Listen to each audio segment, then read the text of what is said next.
أنا صرت أم بوقت اللي فقدت بيه أمي، فأحس إنه هذا أكثر شيء خلاني.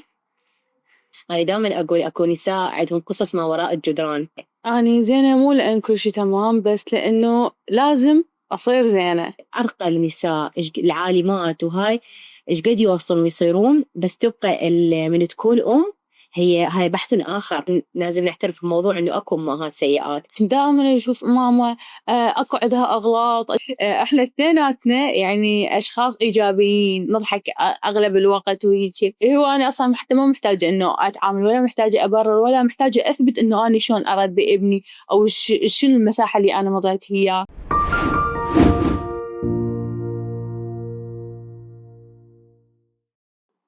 شلونك؟ كلمة هواي نسمعها وتنقال خلال يومنا بشكل متكرر، بس كم مرة نسمعها بشكل حقيقي وتنقال من كل قلب صادق؟ وكم مرة تنقال إن المجردين أحلى من كل شيء؟ خلينا اليوم نعرف أكثر عن شلونك وهي ضيفة مميزة، وأنا أعتبرها من الناس أو النساء اللي مروا بظروف صعبة بس يبقوا مقاومين بسط هواي تفاصيل ممكن تكون مدمرة نفسيتهم.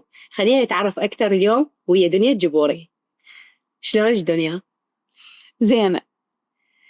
شوفي، احنا دائما نقول زينة، بس هاي الزينة وراها هواي سوالف. صحيح. تمام. أنا دائما أقول أكو نساء عندهم قصص ما وراء الجدران. فأكيد احنا دنيا نشوفها اللي من برا، بس أكو ورا هذا العالم أشياء كلش كبيرة ومخفية. بالضبط. فشلونك هي الدنيا مو للأشياء اللي محيطة بدنيا، فالدنيا شلونها من داخلها. أنا زينة مو لأن كل شيء تمام، بس لأنه لازم أصير زينة، لازم أكمل، لازم أكون يعني لازم أكون قوية ومقاومة لكل شيء دا يصير دايما دايري يعني، فإحنا مجبورين نكون زينين. هل أنت ممكن تجاملين على حساب نفسك بشلونك؟ إيه وايد جامعة. تكونين زينة على مود الناس لو على مود نفسك؟ لا، على مود نفسي. حتى أنا أقتنع إنه أنا زينة حتى لو أنا مو زينة. ضروري إن أنا أقنع نفسي إنه أنا زينة حتى أستمر. تستمري لأجل شنو؟ عندي هواية هواية ينتظرني.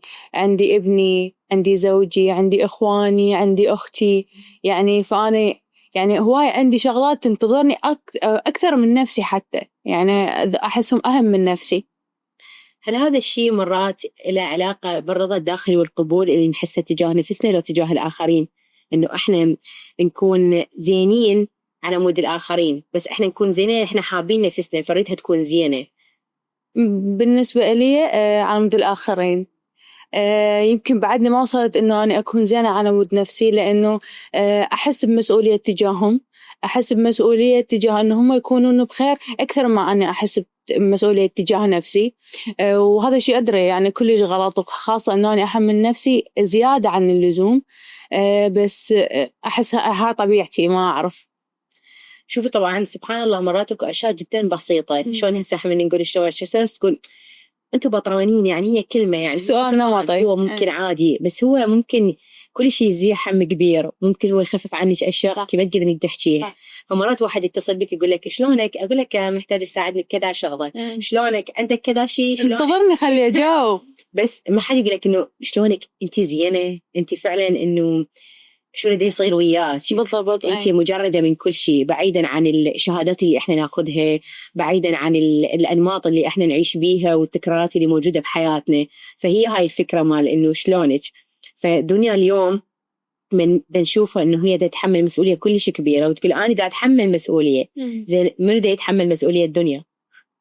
ممكن يعني أنا الشخص الوحيد اللي أحسه متحمل مسؤوليتي هو علي زوجي. والوحيد اللي إنه أنا يمم يعني بعد ما أشيل هم المسؤوليات البقية، يعني أحسه هو اللي شايل عني كلش هواية. هاي الحياة الزوجية اللي بالبداية اللي هي تكون بمجموعة من الاختلافات والتشابه والمعارك الصغيرة والكبيرة. بعدها راح تيجي مرحلة تكوين الأسرة الحقيقية اللي هي الأمومة، الشعور الأول، شعور الدهشة الأولى. فهذا القرار احنا نشوف دائما بعض الأهل تتدخل به، العائلة ممكن حتى المحيطين، إنه ليش متأخرين بالإنجاب، ليش حد هسه ما عندكم طفل. فهذا الموضوع إنه أنا أعرف إنه أنتوا ورا سنوات معينة إلا بلشتوا تكوين أسرة. تمام. وتكوين البذرة الأولى اللي هي راح تحمل يعني وتتوج الحب هذا كله، وبنفس الوقت تخلي اكو شيء مختلف، يعني تضيف طعم جديد للحياة. لون للحياة. فشلون كانت تجربة الأمومة، خاصة إنه ما كانت تجربة سهلة وبنفس الوقت كانت أكو وياها ظروف محيطة راح نتكلم بيها يعني بوقت لاحق، فشلون كان هذا القرار؟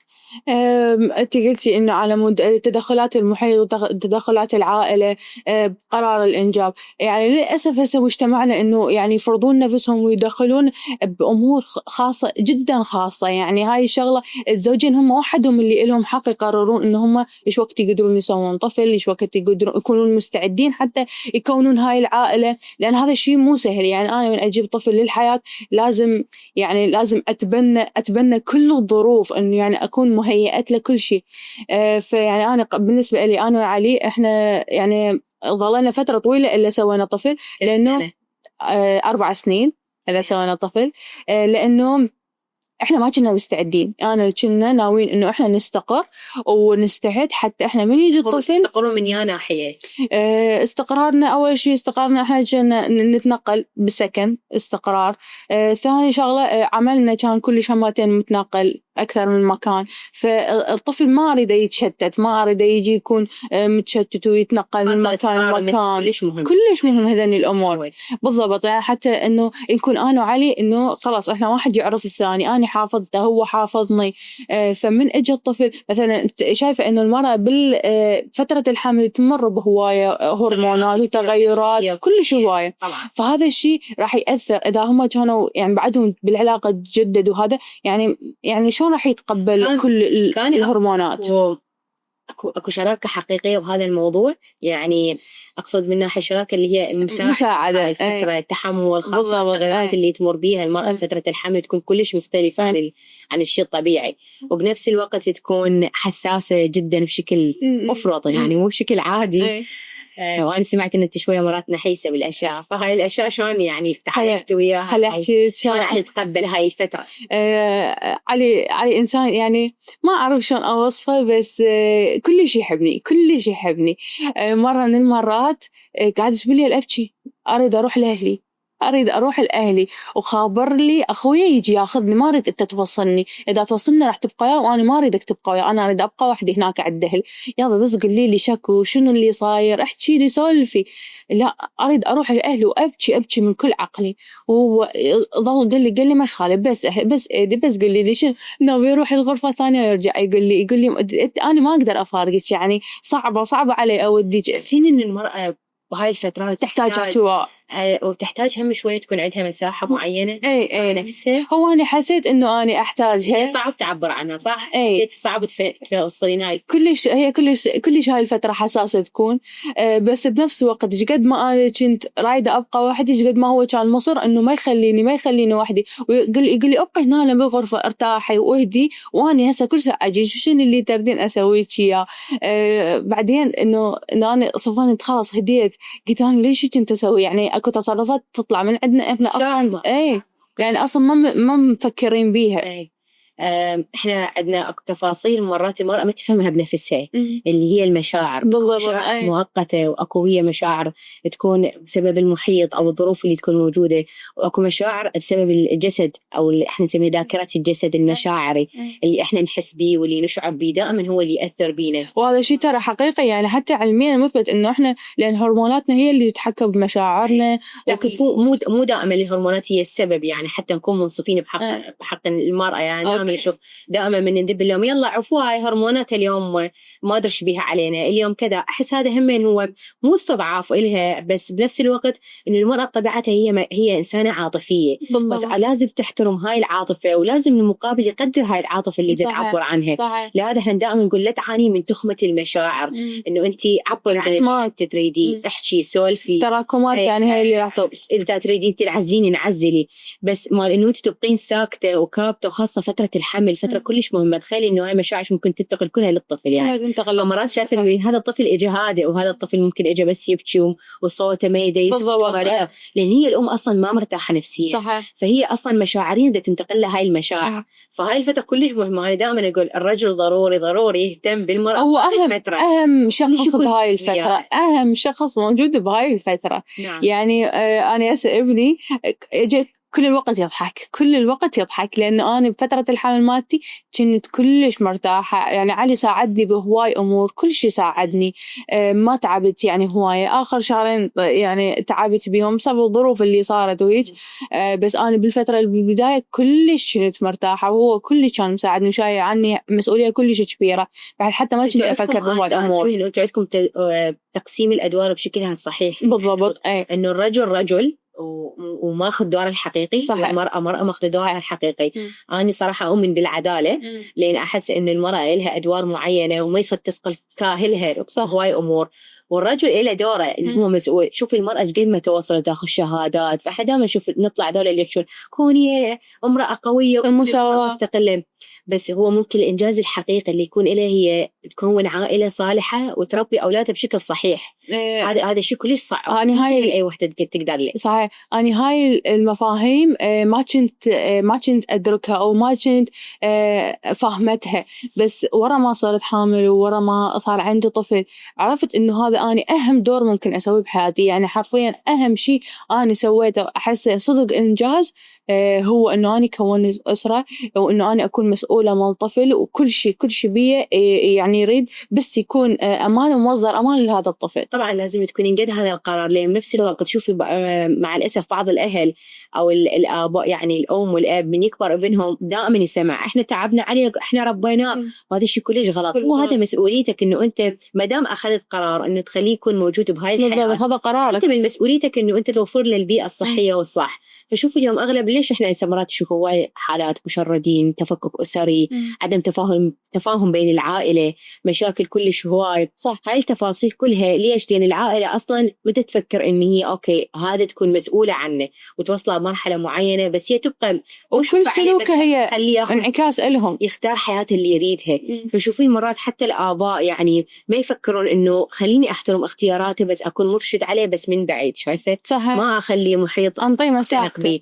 هاي نقطة كلش مهمة. اليوم واحد يقرر يخلي يكون عنده مولود أو يجيب يعني كيان جديد للمجتمع، وخاصة احنا صراحة مجتمعنا اليوم بهواي تفاصيل. شفتي تشوفين ان اليوم مرات قبل كانت الأم ما عندها شيء غير انه بس تربي الأولاد، هسه لا تهتئ لهم والعائلة غير شكل. وشفتي أمهاتنا يعني تحملوا هواي تفاصيل، وأمهاتنا قويات صراحة.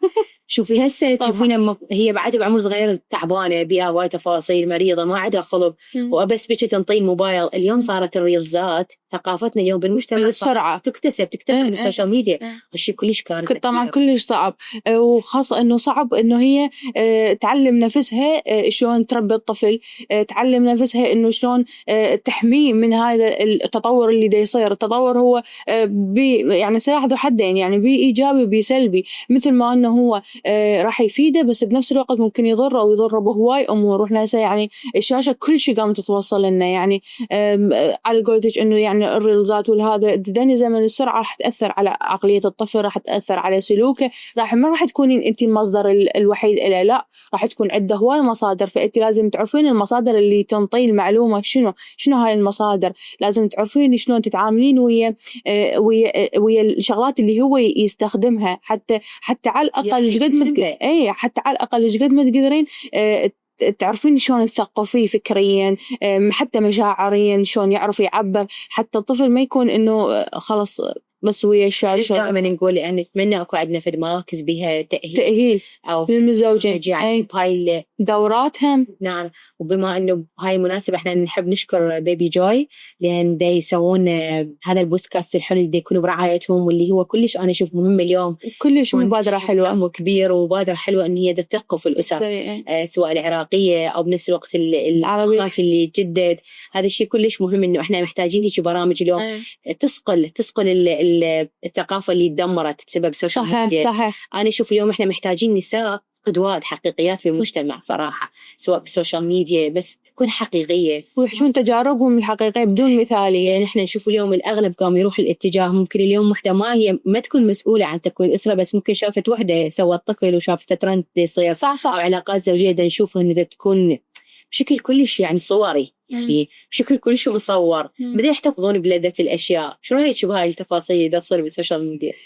بالنسبة لهذا الموضوع أنا ما أحب أتطرق له، بس يعني بما إنه إحنا حكينا بيه، يمكن صاير الترند، يعني صاير وايد جزء حياتنا، يعني إنه كل شيء تريد ناس تصير مثلنا. دنيا تشوفين هالموضوع صح إنه الناس اليوم تعيش حياتها على حسب الترند الموجود؟ اكو هواي كلش هواي اكو نماذج هيك دا يعيشون. موضوع الزواج وموضوع يعني تكوين الأسرة الطفل والهذا، دا يسوون لأجل إنه مواكبة اللي دا يصير، بس مو إنه هذا قرار وإحنا ناخذه وإنه إحنا نكون مسؤولين عليه. لا، يعني أنا أشوفه هواية دا ياخذون الأمور والحياة بسهولة، وياخذوها منظور كلش ضئيل، يعني بحيث ما يخليهم يشوفون باقي التفاصيل، إنه هذا بعدين شنو ممكن راح يصير وشو راح يكون عائد عليهم، يعني هيك. شوفي بالفترة الأخيرة نشوف هواي بنات كانوا يقولون إنه إحنا ما محتاجين نتزوج ولا نريد أكو شخص بحياتنا. بس ورا فترة من يمر العمر تشوف إنه تكوين العائلة شيء كلش مهم، خاصة بالإنجاب. فأكو نساء يكونون رافضين هاي الفكرة، بس من يدخلون يبلشون خاصة بالأعمار اللي إحنا بنبلش بها أعمار الثلاثينات، تبلش تحس بشعور مختلف. هل هذا الشيء بسبب المجتمع والتغيرات اللي صارت بيه، أم بسبب إنه إحنا أكو اختيارات بدنا نشوفها مو صحيحة، أو أكو أزمة ببعض الأشخاص اللي موجودين؟ ما نريد نقول أكو ممكن أزمة رجال، وبنفس الوقت لما بدنا نشوف أكو أزمة بالنساء كلش كبيرة، أو بالمبادئ اللي تكون موجودة بداخلهم، مفهوم هاي الأدوار والاختلافات اللي صارت كلش كبيرة سبب مشكلة وفجوة. فبرأيك شنو الأشياء اللي ممكن اليوم إحنا نقدر نسويها حتى نغير هاي الأمور وكل واحد يرجع الدور الحقيقي؟ أول شغلة لازم نرتب أولوياتنا. يعني المرأة ترتب أولوياتها كأنه هي شنو تريد. هسه إحنا الأغلبية ليش تبنى هواي أفكار العزف عن الزواج، أو إنه يأجلون فكرة الزواج لحد ما إنه فجأة يشوفون إنه يعني خلاص إنه ممكن ما يلقون الشريك اللي ببالهم اللي هم يردوه. أول شيء بسبب إنه إحنا ذكرنا سابقا زمن السرعة اللي دا يصير، والسباق اللي إحنا نخوضه، يعني إحنا نريد نسوي هواي شغلات بعمر صغير. ممكن اللي يتبنون قلت لك هذه الأفكار اللي يكونون عندهم اهتمامات عملية، اللي تريد تكون نفسها وتريد تشتغل وتريد تسوي هاي الأمور، اللي يريد يسوي ذني كلهن ما راح يلحق، يعني ما راح يلحق يشوف الشريك المناسب، ما راح يقدر يتواكب ويا المشاعر مالته، ويا الجانب العاطفي اللي عنده. فلهالسبب إنه هم يعني صارت فجوة بين الشباب وبين فكرة الزواج والارتباط الحقيقي. وشغلة ثانية ذكرتيها إنه شلون تكون، لأن هسه اللي صاير هواية إن إحنا نحب نوصل للمثالية للكمال. إحنا عندنا أزمة؟ والله أي أكو أزمة.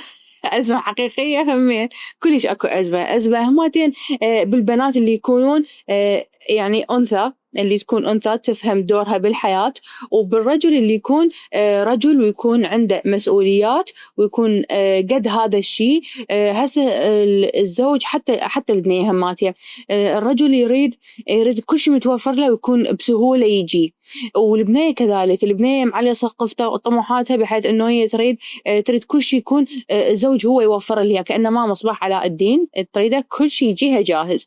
وكذلك الرجل هسه بالجديد صار يطالب زوجته إنه يشاركها بالراتب، بالراتب، وتكوني مسؤولة عن الإيجار، مسؤولة عن المصاريف والهاي. فهذا الشيء اللي خلى إنه يعني شلون يكون أكو اصطدام بالأفكار، يعني بأفكار الشباب وأفكار البنات، يعني هو يريد شيء هي تريد شيء، فلهالسبب مدى يوصلون الحل واحد، أو إنه فد شيء يرضي الطرفين. شوف إنه بعيدا عن موضوع الزواج اللي هو هسه، بما إنه أنت اليوم ماما سيتا مثل ما أنت ناشرة بالإنستغرام، إنه اليوم دنيا الأم، شنو الأشياء اللي راح تبلش ما تخلي ابنها يمر بيها كانت هي تمر بيها بطفولتها أو كانت ببسط عائلتها؟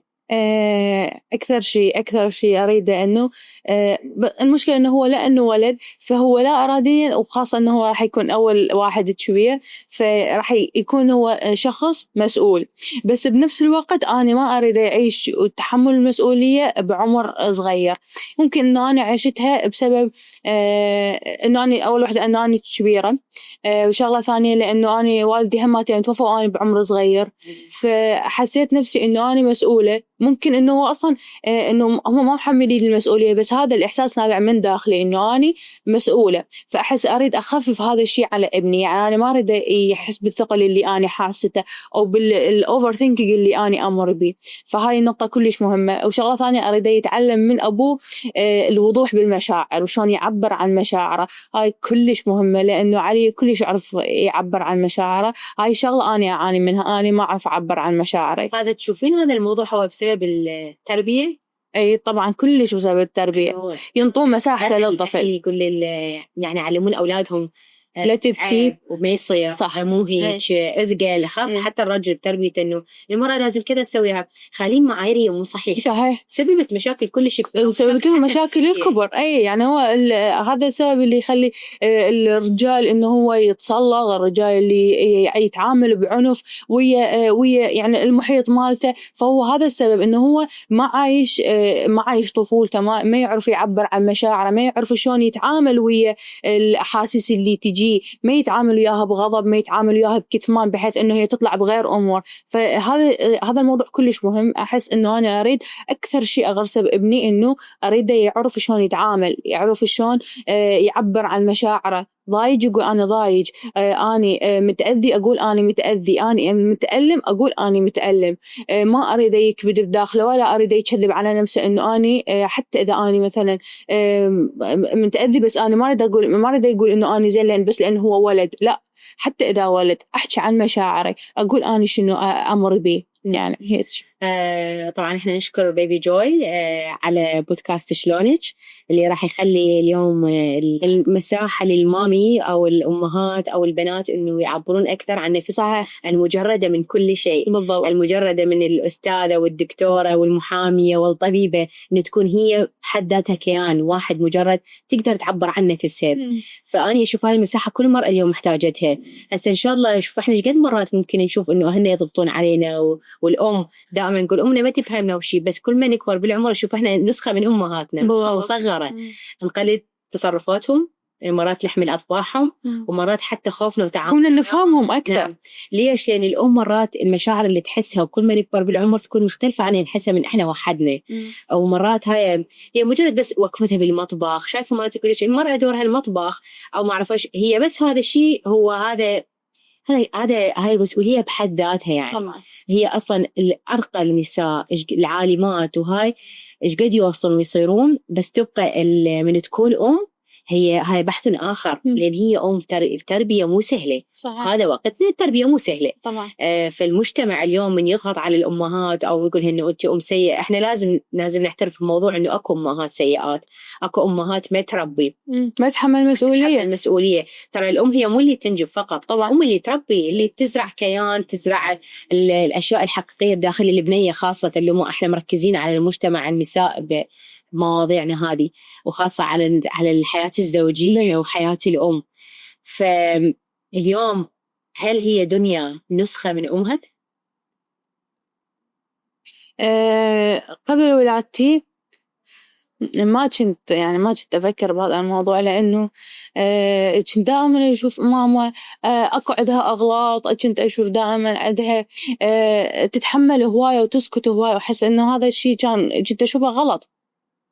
بس بعدين ورا ما راحت وإنه أنا صار عندي طفل، شفت إيش قد الموضوع كلش يختلف. إنه هي كانت حملة يعني حمل أكثر من طاقتها، حمل كلش كبير. وشفت إنه التربية إيش قد هي مسؤولية، إيش قد هي فد شيء كبير، مو فد شيء بسيط. ولا إنه أنا مثلا أقدر أتحكم بها. شغلة هماتين إنه الأم ما تقدر تترجم مشاعرها، دائما إحساسها يكون صامت. فلهالسبب ممكن إنه إحنا ما نفهم على أمهاتنا، أو ما نقدر نشوف خوفهن، ما نقدر نشوف قلقهن إلا نمر بنفس التجربة. أنا صرت أم بوقت اللي فقدت بيه أمي، فأحس إنه هذا أكثر شيء خلاني. يا الله يرحم. إحنا دائما نقول بعض البيوت قائمة على صبر النساء وحزن النساء. فاليوم إحنا شفنا شنو صار، يعني إنه سبحان الله، يعني رب العالمين مرات يخلي ابتلاء هو كلش يكون مؤذي، بس بنفس الوقت هو اختبار اختبار اختبار صبرنا والإيمان به وتقبلنا الاختيارات رب العالمين بحياتنا. فهو يشوفنا إنه إحنا إيش قد نحبه حتى ندعي له ونتقرب له، وإيش قد ممكن هو يعوضنا بأشياء إحنا ما كنا نتخيلها. فسبحان الله الفترة دي الله يرحمها والدتي توفت بيها، أنت كانت هو بنفس اليوم اللي أنت ولدتي بيه. لا، وراء بأسبوع. فأحس إنه الفراق أو يعني هذا الشيء حتمي، يعني أنا بعدين صارت عندي قناعة إنه هذا الشيء لازم يصير مهما تعلقنا بأشخاص بأشياء. فهو إحنا إلى وقت وراح خلاص إنه كل واحد يعني تنتهي مسيرته ويانا. فأحس إنه أنا من فقدت والدتي وصار عندي طفل، كأنما انولد من الألم أمل جديد. يعني بحيث إنه أنا يمكن هذا الطفل انتشلني من الكسر، من الأذية، من الوجع، كلش نقدني. يمكن هو أكثر شيء ساعدني بهاي الفترة، بحيث إنه أنا كنت أريد أقوم، أريد أصير زينة بس على موده. شفت إنه انفتحت لي حياة جديدة تختلف عن اللي مرت قبل. مرات المشكلة الحقيقية مو باللي إحنا نحسه، المشكلة حقيقية بالناس اللي مرات تشوفه. مرات الشخص يفكر إنه خلي أظهر الجانب اللي أنا أريده للناس اللي تشوفني وتباوعني، خلاني أكون قوي، بس هو يجي على نفسه ويجامل على حساب نفسه. ومرات إنه أنت تكون خلاص سنة الحياة وأنت مجبور بيها. فأنا شفت ممكن بعض الناس هجمت على تفاصيل معينة، وأكو ناس قالوا ها يعني ما صار لها والدتها فترة ورجعت للسوشيال ميديا، وأنا شفتش إنه أنت طلعت حكيت بهذا الموضوع. بس بنفس الوقت يعني حتى من واحد يبقى قاعد ساكت ويفكي وهواي أمور ممكن يمر بيها، وبعدين يعني إحنا قد ما نكون حزينين بداخلنا ومتألمين، ودنا هاي شيء صدمات كلش كبيرة تمردنا للقلب مثل ما نقول. بس بالنهاية إنه خلاص إنه أنت لازم ترجع. لأنه هي هاي يعني هاي حياتنا. هذا يعني مهما يكون الكسر اللي بداخلنا والأذية ما تنسي. يعني مستحيل أنا يقولوا لي تخطيتي أو عبرتي هذا الشيء أو فد شيء، مستحيل ماكو أحد يتخطى. يعني الحجم الأذية اللي أنا تعرضت لها، وخاصة بالفترة اللي أنا كنت بيها، وإنه وفاة والدتي كانت مفاجأة، ووالدتي صغيرة، ويعني وكل هاي التفاصيل يعني مستحيل أتخطاها. يعني أنا يعني ما تمر ثانية علي إنه أنا متخطية الموضوع. بس أو تتخيليها تكون موجودة بكل لحظة بكل شيء. أنا لسه ما مستوعبة أصلاً، ما عقلي ما يستوعب. يعني بعدين قمت أشوف إنه ما أريد أهتم حتى الكلام الناس هذا اللي صارت، لكن ما متخطيتها. إحنا عندنا مفهوم التخطي كلش مفهوم خاطئ للبعض. مو ضروري إنه لازم أتخطى وأرجع عن الموضوع أيا كان، سواء موضوع فقد أو أشياء مؤلمة مرينا بيها. التخطي الحقيقي هو بالتقبل المشاعر اللي إحنا بيها، بالأشياء اللي إحنا أذتنا نتقبلها، نتعايش وياها إلى أن تكون شوي شوي ترجع الأشياء الحقيقية. بس الأم لها مكانة كلش كبيرة، الأب كذلك. فموضوع هذا شعور الفقد إحنا راح يكون موجود بداخلنا ونتعايش به، بس لازم نكون ثابتين. بس بنفس الوقت أنا ما مجبورة أطلع للناس حتى أنا أثبت لهم اللي أنا دا أعيش هاي الموضوع ويا نفسي. وهاي الناس ممكن بوايا أكو أشخاص يتأثرون بهذا الموضوع بالمجتمع. أنا دائما أقول إنه أنت مدام راضي رب العالمين وأهلك وناسك وأسرتك، فبقية الأشياء هي مو مهمة، لأن بالنهاية ما كل واحد راح يشوفك بمنظوره الخاص وبرأيه الخاص، وراح يحكم عليك تفاصيل بما أنزل بها. فهاي النقطة لو إحنا فكرنا بها راح نكون كلش عايشين بسلام داخلي. بس تشوفين أنت كل ما تكبرين بالعمر ويا الحسن الله يحفظه ويا زوجك علي، راح تبحثون عن الاطمئنان والأمان أكثر، على انعزال، تكوين أسرة صحية. لأن إحنا اليوم أكو هواي تفاصيل هي مو صحية بالمجتمع صراحة. أنت تشوفيها شلون ممكن اليوم دنيا تخلق الحدود الصحية لهاي العائلة؟ الحمد لله إنه إحنا يعني مخلين هاي الحدود، مخليها إنه حتى ما تأثر علينا المفاهيم الأفكار اللي ممكن تكون دخيلة علينا. لأنه إحنا أنا وعلي أصلا يعني كلش واعين بهذا الشيء. بكل شغلة نتأثر بها نتناقش ونفكر هواي أمور. كل خطوة نخطيها نظل نتناقش بها حتى إنه ما نتأثر أو ما يكون إنه خطوة بس بمجرد إنه بسبب اللي دا يصير داير ما دايرنا. وبالنسبة لابني فيعني ما أعرف شلون راح أتعامل وياه بالمستقبل، بس يعني أنا مجهزة نفسي من كل شيء إنه شلون راح أتعامل من ناحية التربية، شلون راح أقدر أساعده إنه يتفهم المحيط حتى ما يتأثر بي. ضروري اليوم الأم لازم ضروري تثقف نفسها. طبعا ممكن حتى تدخل دورات تأهيل أسري، تاخذ استشارات بهم مواضيع، أكيد تقرأ تطلع تسأل وما تخاف إنه تقول ما أعرف لأن إحنا الأم مش قد ما تتعلم راح تبقى إنه محتاجة أكو شغلات ما تعرفهن.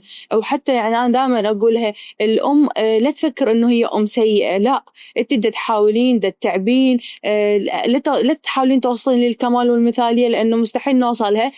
أنت أم زينة دامك دا تحاولين، دام إنه أنت دا تريدين تساعدين ابنك، دا تريدين تربيه تربية صحيحة. فيعني هذا شيء كلش كبير لأن خاصة بهذا الزمن إنه التربية صارت كلش خطوة صعبة. التربية اليوم تقع عاتقها الأكبر على الأب والأم. مرحلة الأم مرحلة الأب، ويعني هم أكيد تأثيرهم مشترك، بس أنا أحس اللي بالبداية العاتق الأكبر يكون على الأم، لأنه باعتبار إنه هي أقرب إله، وباعتبار إنه هو يعني يكون متواجد وياها أكثر. فأحس إنه الأم راح تزرع بيه يعني مبادئ ومفاهيم من الصغر من البداية. تدرين هاكو نقطة كلش مهمة إنه إحنا لازم الفرق بين تربية الولد وتربية الابنية. خصوصية كلش كبيرة بالتربية إنه الولد يتربى على تفاصيل معينة وأسلوب مختلف، والبنية تتربى على الطيبة والحنية والدفو، وإنه هي كأنثى شايفة بتطلع عن دورها هذا الحقيقي. بس الولد ممكن دائما أنت سبع متقوت رجال ورجال مصر، هذا الكلام ممكن يزرع صدمات ومخاوف كلش كبيرة وحتى مشاكل نفسية إذا انقال بهاي الطريقة وبأسلوب مو صحيح. فأني أشوف إنه التنشئة اليوم كلش مهمة، وإحنا نفرق من عامل البنية مثل معاملة الولد، والولد مثل معاملة البنية. طبعا أهم شيء هذا إنه إحنا نفهم كل واحد إلى دوره المختلف عن الثاني ودور مكمل للثاني. إنه أنت شلون نعلمه مثلا الولد شلون يكون مسؤول من أخته، شلون يكون يعرف شلون يتعامل ويا الأنثى، يعرف شلون يحترمها من الصغر، هذا الشيء ينزرع بيه. شلون يعرف شلون يحبها بدون ما يعني بدون ضغط، بدون عنف، بدون هواي أمور، حتى بعدين من يكبر ما تترجم هاي الأفكار بشكل خطأ بعلاقاته بتصرفاته حتى ويا أمه، لأن هذا الشيء هم يختلف. خاصة الأب والأم هم يكونون انعكاس لأبنائهم. يعني أنا وعلي شلون نتعامل بيناتنا هو ابني راح يتعامل بها بالمستقبل، راح يقوم يتعلم من عندنا. فأحس إنه هذا الشيء كلش مهم، إنه الأم والأب لازم يكونون صالحين للتربية. صح. أنا أشوف إنه مرات هم بما إنه إحنا نتكلم بمواضيع تخص النساء، وايد تجي مرات أسئلة، وأكيد أنت تمر عليك البنات اللي مرات يتأخر بين موضوع الزواج، أو مرات البنات اللي يتأخر حتى عندهم موضوع الإنجاب، بيمروا بمشاكل نفسية كلش كبيرة بسبب هذا كله ضغوط المجتمع. طبعا المشكلة إنه هم يفكرون بالآخرين والمجتمع أكثر ما تفكر بنفسها هي شنو تريد، وهذا اللي يخليهم يختارون خطأ. هي مو وطلاقات تزيد هم. هي طبيعي إنه ممكن قسمتها بعد، هي ممكن الله كاتب لها شيء أفضل طبعا. أتمنى اليوم البنات اللي يسمعوني ما ياخذون إنه أنا إذا تأخرت بالزواج فهو مشكلة كلش كبيرة وإنه أنا إنسانة فاشلة، هالشيء كلش طبيعي. وخلينا نمحي من بالنا إنه القطار فاتش، ممكن القطار فاتش بس انتظرش طائرة. هذه يعني ممكن هواي تفاصيل تكون أحسن.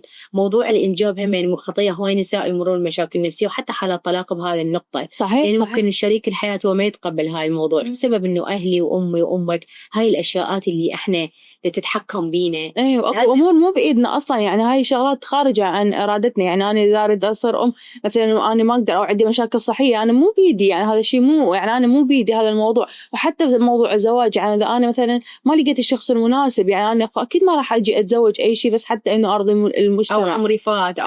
لا طبعاً طبعاً لا. ونقطة كلش مهمة، إحنا لازم نشوف نفسنا بعيوننا، مو بعيون الآخرين. بالضبط. نشوف نفسنا إحنا شنو الأشياء اللي نريدها وياداتنا راح تختلف نظرتنا نكون واثقين بقراراتنا. شايفة مرات واحد يقول لك إنه أنت متغير أو أنت متغيرة، حتى هاي الأم مبينة قد هي لطيفة وحلوة، بس هي لأن مشاعرها الداخلية حلوة. تشوفين حتى الأولاد تعاملهم أو مشاكلهم قليلة، فكل الأشياء هي انعكاس المشاعر اللي إحنا نشتغلها بداخلنا، هي تظهر على وجهنا وتفاصيل. الطفل يترجم مشاعر أمه من هو ببطنها لحد ما هو يكبر.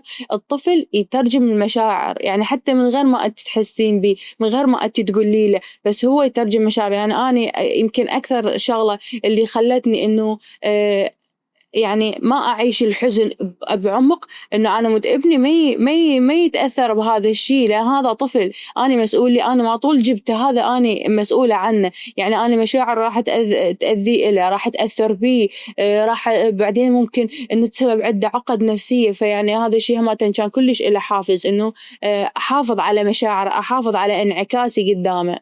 طبعا شايفة إنه مرات التدخلات المجتمعية اللي تتعرض لها المرأة كلش كبيرة، وأكيد أنت واحدة من الأشياء اللي مريت بيها هي إنه لازم أنت يعني أنت مريتي مرحلة أشوف كلش كبيرة، وإنه أنا مو إحنا ما نقول مرة إنه أنت قوية وأنت قدها وطلعتي من هاي الأزمة وهاي تفاصيل، لا، هي مو موضوع قوة، هو موضوع تقبل، مقاومة. يعني بنفس الوقت إحنا ما نقدر دائما نقاوم الأشياء اللي حتكون مؤذية داخلنا. فدنيا من صار موضوع الفقد، بين انت شتي متهيئة لشيء كلش كبير والعائلة كلها متحضرة انه مولود جديد وتفاصيل معينة، ولا ادري ايش قد تهتمين بالتفاصيل. يعني شفت شلون من كنت كلش متحمسة. وفجأة صار موضوع وفاة الوالدة الله يرحمها. هاي الاشياء شلون قدرتي انه تجمعين بينهن، وشلون قدرتي انه اوكي يلا طلعنا اليوم دنيا هي واقفة بالسولف يعني أنا ما قدرت، أنا ردت ما أخلي الحزن يسيطر علي. فكنت أريد أطلع، أريد أحكي ويا العالم، ما أريد أنعزل، ما أريد أمر بفترة الكآبة، خاصة إنه هي أصلاً بعد الولادة تصير فترة الكآبة موعد. فأنا ما ردت أخلي هذا الشيء يسيطر علي. والله أنا بالنسبة لي أنا ما أسميها قوة، أنا أسميها تحمل، أسميها ثبات. على نفسك. يعني هواي يشوفون إنه هذا الشيء أنت قوية عاشت إيدك وإنه قاش كملتي، بس لا، أنا ما أشوفها قوة، أنا أشوفها إنه هذا استمرارية فقط، إنه الغرض الاستمرارية. من هو شخص عرف إنه أنت حامل؟ أمي كانت وياي أصلاً. ماما كانت وياي وعرفنا يعني موضوع الحمل، بعدها صديقتي عرفت. بعدها علي؟ بعدها علي، يعني ما كنت نسيت يا مفاجأة سبرايز. أوكي. هم الكل عليك أشياء معينة أنت ما رايدتها فترة الحزن وفترة إنه أنت عندك مولود جديد، مثل إنه تلبسين أسود، تطلعين، انعزلي، هالأمور لو أنت كنتي واخذة قرارات وحدك منه اللي خطوات الجاية اللي تريدين طلعين بيها أو اللي تساعدين بيها نفسك وتعينين بيها روحك. ترى الإنسان هو يختار الأشياء اللي يريدها تكون موجودة طبعاً فيوم يساعد نفسه يوم ما هو يبقى خاضع للأشياء والناس تدير حياته وقراراته. صح. بالنسبة لي لا، أنا كلش حدية بهاي المواضيع. أنا أخذ قرارات حياتي، يعني ما أخلي أحد يتدخل، بس أكون يعني بنفس الوقت أراعي المجتمع، أراعي البيئة اللي أنا بيها. موضوع الأسود، أنا بالبداية قالوا لي إنه ما يعني بالولادة ما يصير تلبسين أسود وعلى مود الطفل وهذا الشيء، وأنا كنت أي شيء أثر ممكن يأثر ولو شوي على مود الطفل. كاتبين عن هذا الموضوع. ما لبست أسود أول أيام الولادة، بس بعدها لا، يعني لبست أسود. بالنسبة لي الأسود هو لا مقياس حزن ولا يعني ولا راح يعبر عن حزني ولا راح يسوي أي شيء، أصلا ماكو أي فرق. بس قلت لك إنه أنا أراعي المعايير المجتمعية، أراعي إنه هم يعني إحنا البيئة اللي أنا عايشة بيها تترجم الحزن باللون الأسود. يعني يعني ما أريد أخالف هذا الشيء وأكون مختلفة وأخلي حكي علي. الفرق بين إنه إحنا نراعي وبين إنه إحنا نخضع. بالضبط. للمعايير اللي تكون إيه. مفروضة عليه. أنا كان خضعت هواي أمور، بس لا ما سمعت هواي شغلات أنا ما أسمعهم، يعني عادي أنا أسوي الشيء اللي أنا مقتنعة به، اللي أنا رايته يعني راضية به بذاتي، اللي أنت تريدينه هو اللي هو بالضبط. هاي معناته إنه أنت زين تستخدمي كلمة لا هواي. أستخدم كلمة لا. ويعني هذا الشيء علمت نفسي عليه، يعني ما أجتي من البداية، لا أنا علمت نفسي عليه إنه أنا الشغلة اللي مقتنعة بها أسويها، الشغلة اللي أنا ما مقتنعة بها أقول عليها لا ستوب. تدرين أكو هواي أمهات وأنا أعرف هواي حتى عندي من صديقاتي، يعني خاصة عندي صديقة يمكن تسمعني كل صعب عندهم يعني تقول لا للأهل، تقول لا للمجتمع، تقول لا بالعمل، وتقول لا حتى لابنها من يطلب من عندها شيء، لأن تحس تقول ما أقدر، يعني ما أقدر. وأنا أشوف إنه كلمة لا بعض الأحيان هي شيء كلش مهم، لأن ممكن تغنيك عن مطبات كلش صعبة ومشاكل تغير مسار حياة. ممكن هي حرفين بس ممكن تغير مسار حياة كاملة، لأنه الرفض مو دائما يكون سلبي، لا مرات إنه هو هذا الشيء يكون إيجابي لنفسيتي، مرات يكون إيجابي على مودي أنا، على مود إنه أنا أكمل وأني زينة. يعني لازم أرفض هواي أمور، أو الطفل ما ينقل له على كل شيء، لا لازم أكو حدود. بما أنه إحنا نقول الطفل وأكو حدود، اليوم التعامل ويا الطفل الأول يكون كل شيء جديد وياه، كل شيء بختلف وياه، خاصة أنا كنت وحدي، يعني أبد ما حد يساعدني على شيء ودا يصير أكو شيء مختلف حاليا. هل اليوم دنيا دا تعرف شلون تتعامل ويا ابنها؟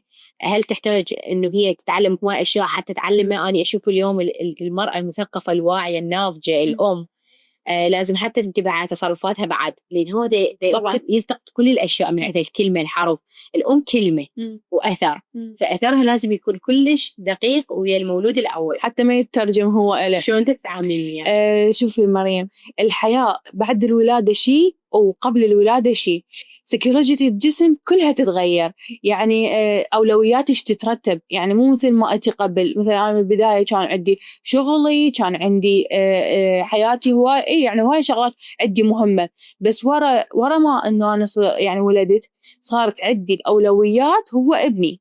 أنا أول شيء بحياتي هو ابني، أنا أريد أكون يعني أكون كل شيء له، أريد ما أريد يحتاج شيء، أكون يعني أكون له قدوة إيش قد ما أقدر. أنا مستحيل أنا راح أكون مثالية، بس على الأقل أتعامل وياه بصدق، إنه أكون صادقة وياه بمشاعري بمسؤولياتي بكل شيء، حتى إذا قصرت أنا أعترف بتقصيري، بنفس الوقت ما أحمل نفسي ذنب أكبر من اللي أنا أمر به. أنا اللي أقدر اللي أقدر عليه كل شيء أسوي. زين هذا مال أقدر عليه كل شيء أسوي مو مفروض همين علي يكون إلى حصة في هذا الموضوع؟ لا طبعا، بس ما حاسين دا أنا اللي دا أحكي، بس لا عليها ما كلش، يعني هو طفل صغير وممكن هساني يعني أنا ملبية كل احتياجاته، بس علي لا كلش هو يساعدني، حتى يعني أنا يمكن الشخص الوحيد اللي أأمن عوفه يمه أروح عادي، لأنه هو يعرف يتعامل وياي، يعرف يبدل له، يعرف يسوي له كل شيء. أنا انتبهت من صار ميتينج بيناتنا شفت شلون إنه علي أخذ دا يروح على مساحة حتى إحنا نتكلم راحتنا، كان عندنا ميتينج سريع بخصوص العمل، فأنا شفت هاي الكيمستري اللي بيناتكم مش قد حلوة. إحنا كلش ما تقولي له كلش نعرف نتعامل، هو يعرف شلون دا يتعامل بالضبط. شيء كلش مهم بالحياة طبعا. هي هاي المشاركة الحقيقية، يعني هو هذا إذا يفهمك. مرات يقول لك إنه الحب وحده ما يكفي طبعا، قد ما إنه شخص فاهمك وعارف إنه أنت شنو تريد ومتقبلك وما يحكم بدون حتى حكي عشديدك، وهو بنفس الوقت دا يعرف يعينش بالأشياء اللي أنت بدون ما تقعدين كل يوميا تدافعين عنها أو يحكم عليك. أنا أحس إنه أهم شيء بالزوج إنه أنت ما تطلعين مخالفك وتدافعين عن نفسك 24 ساعة. محتاج أبرر، ما تبرر، هو فاهمك يعني، وأكو كلام ينحكي مرة واحدة بدون ما تقعدين تدافعين عن نفسك تبرر هاي كلش هو خطأ. هاي الأشياء ما موجودة بالشراكة الحقيقية. هاي الموضوع كلش مهم. اليوم الحسن هو سوى نقلة نوعية مختلفة. بالضبط. أي والله الحسن واخذ أو مكتسب صفات من علي أو منك خاصة، يعني سواء مثلا صفات احنا اللي نقولها إنه هل هو تحسينه كلش دائما بس يبكي، أو هو هادئ، أو هو عنده يعني يضحك يعني بسرعة هيك ضحوك، طفل ضحوك احنا نقول يعني هذا طفل نقول فطير وهيك لطيف، واكو طفل نقول يا الله طفل كلش مزعج، وحصل واحد يمكن يلمسه رأسا يعيط ويصيف أكيد يتنحس، متنحس، احنا نقول نحيس. فشلون اليوم الحسن تحسينه يشبه ببداياته هسه أنتي أو علي؟ إحنا اثنيناتنا يعني أشخاص إيجابيين، نضحك أغلب الوقت وهيجي. فسبحان الله إنه هو كلش يشبهنا، كلش يشبهنا، يعني أغلب الوقت يضحك، هو يقعد من الصبح يضحك. يعني وأكو شغلة هماتين أريد أقولها حتى يعني للأمهات. ما دام أكو طفل بالبيت من أول يوم، من أول شهر، المفروض إنه الأم ما تسكت. يعني أنا أكثر شيء خلاني ابني أحسه يتواصل وياي، يعني مع إنه عمره صغير بس يتواصل وياي، لأني كلش أسولف له، أظل أسولف وياه وأضحك وياه وأناغي وهذا. فهذا الشيء كلش فرق، حتى هو الطفل صار يناغي كلش من وقت، يضحك أغلب الوقت يضحك. فأحس إنه هذا الشيء هو يعني بسبب تأثيره عليه. أحس روتينه بالنسبة إلي صار سهل، يعني تعودت عليه. حتى مرات تتربى بمنية يعني. بالضبط. أي أنا لا أبد أحس إنه أنا هذا الشيء أنا مسؤولة عنه، أنا أريد أسوي، وتريد لازم أخذها ولازم أحد يساعدها، فهو شيء من حقها طبعا. إيه أكو أمهات صايرة تتعب أو عند قدرتهم ما التحمل تكون يعني بسيطة، فما يقدرون يتحملون هاي المسؤولية. بالنسبة لي الآن كل شيء أحس نفسي مستمتعة وأنا أسوي كل شيء له، كل شيء مستمتعة به. وحتى موضوع الرضاعة الطبيعية هذا هماتين أحس إنه لازم تخلي هاي أكو ثقافة وعي بهذا الشيء، حتى الأم تكون مسؤولة عن صحته هماتين، يعني مو بس إنه هذا الأمور البقية، الصحة مال الطفل هم كلش مهمة. والرضاعة طبيعية فهي يمكن يعني هسه بهذا العمر هي أهم شيء بصحته. البعض قام يتخلى عنه. بالضبط. أي هواية صايرة هيك، يقول لك أنا أو شيء، أو ما تقدر إنه تحمل هاي الشغلة وتحسها صعبة أو فد شيء. بس إحنا ما طول قررنا نجيب طفل، لا خلاص إحنا مسؤولين عنه ولازم نتحمل حتى هاي الصعوبات. وطبعا أنا أحس الأمهات اللي يرضعون طبيعي مجاهدات، وأعرف إيش قد الموضوع صعب، والله يساعدكم. بس أنتي قوية وعاشت إيدك اللي دا تسوي كلش زين. هواي ناس يشوفون ممكن الدنيا اليوم بالسوشيال ميديا هواية من خلال ستوري ريلز أو تصوير أو إعلانات معينة أو شيء، يقول لك أوكي هسه شو وقت راح ممكن تربي ابنها أو شلون راح توازن بين هاي الحياة صحيح السوشيال ميديا، شلون تتعاملي مع هذا الموضوع؟ والله أكو شيء ما حد يشوف. هو أنا أصلاً حتى ما محتاجة إنه أتعامل، ولا محتاجة أبرر، ولا محتاجة أثبت إنه أنا شلون أربي ابني أو شنو المساحة اللي أنا مضيت إياه. ممكن هم يشوفون الريلز أو الستورات هذني ممكن ساعة من يومنا، إحنا يومنا 24 ساعة، فما يعرفون شنو المراحل اللي أنا أمر بها خلال يومي. أنا هسه حالياً وبعدين وبالمستقبل أنا مكرسة نفسي حتى أني أربيه أو أكون إنسان سوي، إنسان يعرف يتعامل، وإنسان ناجح. فلا ما مأثر عليه السوشيال ميديا أبدا. إحنا حتى ما ننكر إنه هسه السوشيال ميديا ترى يعني صارت عمل، يعني مو فد شيء، يعني مو فد شيء فراغ أو هاي، لا. الناس مرات هم تتأثر بالمظاهر، دائما أقول المظاهر البراقة تخدع ذوي العقول الضعيفة، فإحنا لازم هم ما نحكم عن الأشياء تزين حياتهم من خلال ستوري أو ممكن يعني هذا الشخص ده يمر بوايد تفاصيل بس هو ما مجبور ممكن يكشف هاي. إحنا كلنا نريد نبين الجانب الإيجابي من حياتنا، ما حد يريد يبين الجانب السلبي. بالضبط، ما حد يريد يشوف مشاكلنا أو يريد يشوف معاناتنا أو هاي. وخاصة إحنا يعني إحنا بالمجتمع إحنا جايين نفتح الموبايل حتى نتونس، نغير جو، نقلب شوي، نطلع. ما مجبور أني أشوف معاناة وندب ويعني وأذية وهاي، لا ما محتاج، كلش كافي اللي يصير بالواقع. اليوم اكو هواي تفاصيل مظاهر نشوفها وحتى امثله ونماذج من النساء هي ما تمثلني. انا والله اشوف نساء اقولها ما تمثلني كامراه عراقيه، ما تمثلني اني كمريم اليوم، وما تمثل او ام معينه مسويه. شفتي الامهات الفتره الاخيره ظهرت هواي فيديوهات كلش مؤذيه، ما تمثل دنيا كأم شلون ممكن تتعامل. فمو كل الاشياء هي مقياس حياتها احنا نشوفها، كل ما يعكس نفسه. نعم. لو هو بعد فتره راح يشوف هذا البودكاست ان شاء الله راح يكون عنده وعي، بعد انت يعني بعد انت امه علي ابوه، وإن شاء الله أنا متأكدة وحيكون من أفضل الأشخاص اللي أنت حتعبون كل شوي عليه. شنو راح تقولي له بهاي اللحظة واللي تريدينه هو دائما تبقى وياه موجودة؟ ما أقدر أتخيل إنه هو صاير كبير. إنه أنا كلش أحبه، ويمكن أنا محتاجت له أكثر مما هو محتاج لي. هو طفل بس أنا اللي محتاجت له. لون حياتي، انطاني دافع كلش كبير. أنا هسه أحس نفسي أنا موجودة على موده. يمكن أنا صار عندي سبب أعيش إله أكثر من كل شيء يعني. يعني أنا مشاعر كلش حقيقية تجاهه. فيعني ما أعرف شنو، ممكن حتى ما أقدر أتخيل هيك. أنا هسه قبل أدمع. شوفوا أكو شغلة علي كان يقول لي من أقول له إنه أنت إيش قد تحبني أو فشي، يقول لي أنا من أريد أحكي بحبك عيوني تدمع. بس أنا جد ما أفهم هذا الشيء، أحس إنه يعني يمكن يبالغ أو هاي. بس هسه أنا من صار عندي حسوني ما أقدر يعني أحكي عن حبه هواي، لأنه أحس نفسي أريد أبكي أقل شغلة يسوي إذا يضحك وهاي أحس نفسي عيوني تدمع. هي والله لازم تعلمينه هم من أول ما يقول شلونك حتى يقول لك شلونك ويحس بيها وكلمتها حقيقية. طبعا إحنا الحديث كلش هواي، خاصة إنه اللي من نحكي بالبودكاست يعني، وبيبي جوي كلش مركزة على الأم، هالشي كلش مهم.